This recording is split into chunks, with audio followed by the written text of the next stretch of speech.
So I'm going to move away from growth tools now and talk a bit about engagement. And there's two types. You can do an auto posting engagement. And what is this? Well, you could say that every time there's certain people that follow me on Facebook that want to be notified when I post to Facebook, or if I have a new blog post, which is RSS feed would notify them, or a new YouTube video. And by the way, this doesn't just have to be mine. I can put any Facebook page link in here and it will work. And once you've done that, then I get to enable a filter. And I don't want everyone and their cousin getting notified. I don't want to bombard people. I want to be respectful with my marketing. So I can come in here and say that only send this if this tag exists, okay?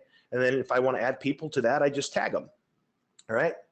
So that's the auto posting. Broadcast is where you actually send an actual broadcast message. You come in here and you give it a name and you actually create the message. Could be video, could be all those things. You go ahead and create that in here, and then you go to the next step where you're going to select who it goes to, you're targeting, when you're going to send it, and then your broadcast, just like an email broadcast, is off and running.